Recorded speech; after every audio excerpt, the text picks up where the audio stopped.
الحمدللہ رب العالمین والصلاة والسلام علی اشرف الانبیاء وافضل المرسلین واکرم العباد وعلی آلہ وصحبہ ومن تبعہم بإحسان الی یوم الدین وبعد۔ اکثر احباب یہ سوال کرتے ہیں کہ جب ذی الحجہ کا مہینہ شروع ہوتا ہے، پہلی تاریخ سے آگے قربانی کرنے کے دن تک، 10 ذی الحجہ تک یا 11 یا 12 تک، صرف وہ لوگ ناخن وغیرہ یا جسم کے کوئی بھی بال وغیرہ نہیں کاٹیں گے جنہوں نے قربانی کرنی ہوتی ہے، یا پھر ایسے لوگ بھی یہ فعل کر سکتے ہیں کہ جو قربانی نہیں کر سکتے، یعنی غریب ہوتے ہیں، قربانی کرنے کی ان کے اندر سکت نہیں ہوتی، اللہ رب العزت ان کو قوت عطا فرمائے، وسعت مال عطا فرمائے۔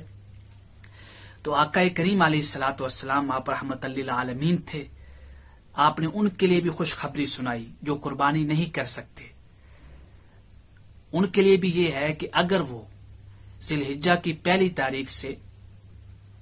ناخن وغیرہ اور جسم کے کوئی بھی بال یا کوئی بھی حصے کے بال وغیرہ نہیں کاٹتے جیسے قربانی والے لوگ فعل کرتے ہیں،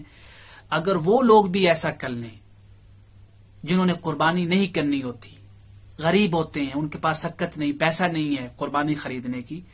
تو وہ بھی اگر 10 ذی الحجہ کو اپنے بال وغیرہ، ناخن وغیرہ یا دیگر جسم کے جو حصوں کے بال ہوتے ہیں وہ کٹواتے ہیں، تو آقا کریم علیہ الصلوۃ والسلام نے فرمایا کہ اللہ رب العزت بھی انہیں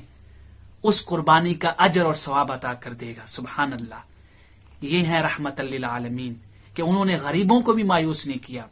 فرمایا اگر کوئی غریب یہ فعل کر لیتا ہے کہ ناخن وغیرہ یا جسم کے بال وغیرہ نہیں کٹواتا ذی الحجہ سے لے کے اور آگے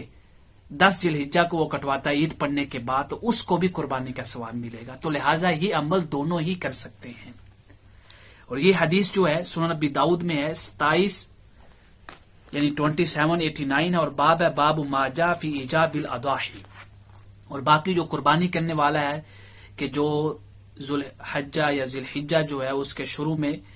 جو ناخن وغیرہ اور سارا کچھ یکم ذی الحجہ سے لے کے 10 ذی الحجہ یا قربانی کرنے کے دن تک، یعنی جس دن وہ قربانی کرے گا اس کے بعد وہ کر لے، تو یہ تو احادیث صحیح مسلم میں آئی ہیں۔ وما علینا الا البلاغ واللہ تعالی اعلم بالصواب۔